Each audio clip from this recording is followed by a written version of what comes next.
Wong kene iki yo kancane. Aja nesu. Ora nesu, ora nesu. Tak goleki kanca, Mas. Saged nggih, nggih. Nduk niken salindri ben ngancani kene. Mangga. Jebul kae sing tak anti-anti wis teka mrene.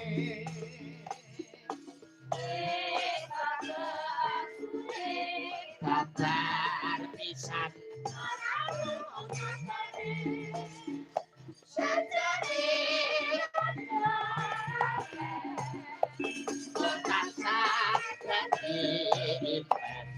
Yen pinuti sekati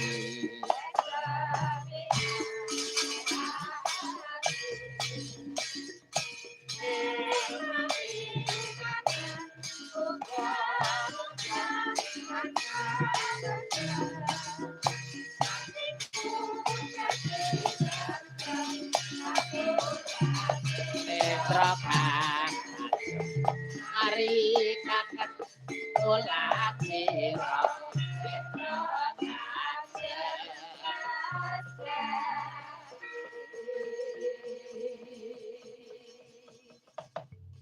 Assalamualaikum warahmatullahi wabarakatuh. Selamat malam Nduk Niken. Waalaikumsalam warahmatullahi wabarakatuh. Sugeng dalu Mas Bayu. Iso melu masuli kok. iso melu lho sing didanguhi Mbak Niken kok iso Wong awake iki wong Islam nek wong uluk salam yo dijawab kok. apa kabeh nek uluk salam wajib dijawab. Lho, wong Islam nek wong uluk salam kudu dijawab. Enek salam sing gak wajib dijawab. Salam apa iki? Imam karo makmum pas ataqiyat akhir imam assalamualaikum makmum untuk waalaikumsalam. Oh, kok enek sing ngono kuwi ya ditulis karo malaikat. Piye? Ucluk.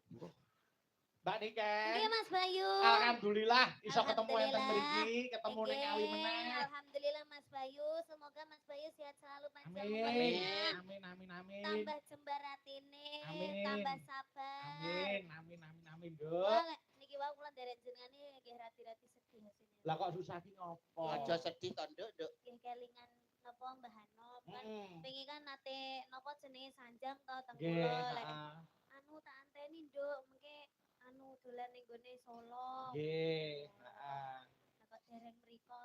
Nggih, heeh. Nggih, Mboten tapi ana dereng- apa-apa pate Bapak ya Nduk diapura. Sing penting donga ya Mbak Kawang Niken. Mas. Doa panjenengan sing disuwun. Eh, Sipa ya Bapak ya ndongake panjenengan ya saya kondang, saya laris. amin.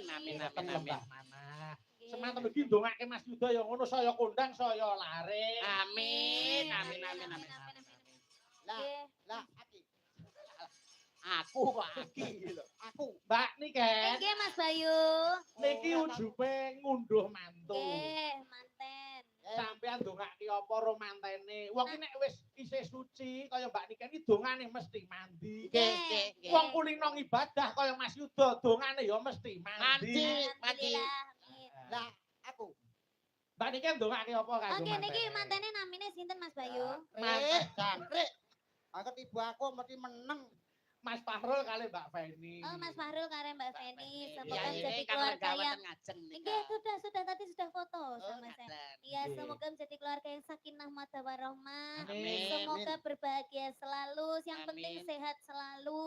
Amin. Semoga cepat diberi momongan Amin. dan bisa terus sampai akhir hayat nyamat yang memisahkan. Amin. Amin. Ya mesti mandine wong piyai kulino prihatin. Nduk Niken, Nggih, dalam Mas Bayu. kula wis ngantu-antu ketemu kapan melih karo Nduk Niken. Para pamriksa ya wis ngenteni Nduk Niken Salindri lho. Nggih. Piye nek wis diinteni ya kudu diati-ati, suarane dijaga sing becik. Gitu Nggih. Mas Yuda. Saestungke wong Mbak Niken nika cara sak menika cara kembang nembe mekar-mekare, cara bintang nembe bersinar-bersinarnya. Jaga swara, jaga serawung. Nggih. Nek panjenengan serawung seniman seniwati kaya Ibu Waranggana kaca pengrawit wis pas. Nggih. Serawung karo Mas Yuda ya wis pas. Serep Nggih. Ya pas. seniman ya kiai. Nggih. Sing penting aja serawung iblis. Oke, nggih laras. Sapa kok enek wong jegok iki sapa kok? Piye to kowe iki maksudmu lho piye? Masuk kowe jak omongan niki jak omongan mosok aku ora. Lah terus karepmu piye? Paling ora ya teko opong. Ora ketambung piye ditekoki. Nah, ora kita. Oh, nggih. Nggih, Om Yudo, gimana Niken. kabarnya? Alhamdulillah kula pinaringan sehat. Alhamdulillah. Walafiat. Jenengan nggih sehat nggih. Amin.